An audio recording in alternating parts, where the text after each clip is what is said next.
Masters. Yan, Diyos ko. Nakakiyat din. Ang hirap na ipag magta-30 na.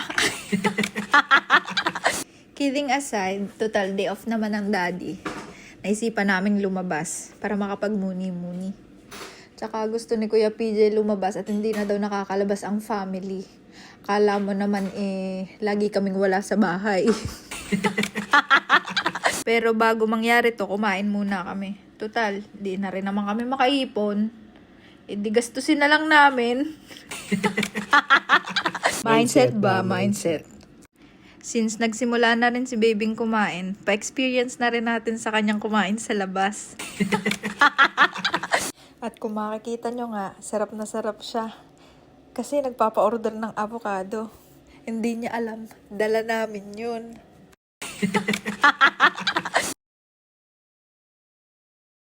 At yay, kung makikita nyo, magdadi busog na pinipilit pa.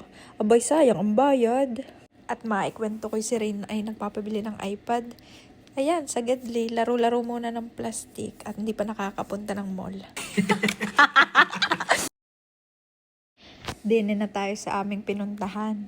Sa mga gustong makaalam kung saan are, i-PM nyo lang ako at sasabihin sa inyo. Yan ang mga gustong-gusto ni Kuya. Tingnan nyo at lakad-lakad siya dyan.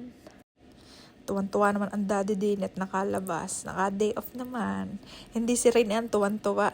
Ay, tuwan-tuwa rin pala. Gusto ko sana kayong bigyan ng mga motivational quotes kasi wag na, pare-pares na tayo hindi ma-motivate din. Ay, kita nyo ga, pagkakakit na rin. Kakagigil naman talaga yan. Sa mga magte-trend na dyan, kaway-kaway. Sinamahan pa ng 2 pogi. Oh, ha? Swerte mo, boy. Din sa aming napunta na itunay na marerelax ka talaga. Ay, kita nyo ga, pag sa ganda. May lake na papagayon doon. Magandang view. Tapos, magandang ako. Uy! Oy! Umukit nga si Ian dito na mga pangalan namin para daw pag lumaki ng mga bata at bumalik kami din di makikita uli.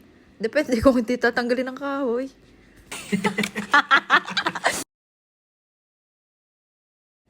Masarap nga namang mag-swing-swing. Pero syempre, kami nagpapangplaang para naman may mga idagdag kami sa video.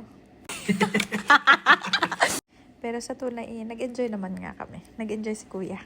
Uuwi na kami din kasi sabi ni Kuya, di pa daw kami nagde-dessert. Tuloy ang gastos. At kami ngayon nakahirit pa din sa restaurant na magandang view. At medyo mamahalin. Pero shout out Ate Karen, salamat sa pa-dessert. Ay, tuwan-tuwa ang baby, nakalibre. Ay siya, hanggang dito na lang. Sa susunod na day off uli.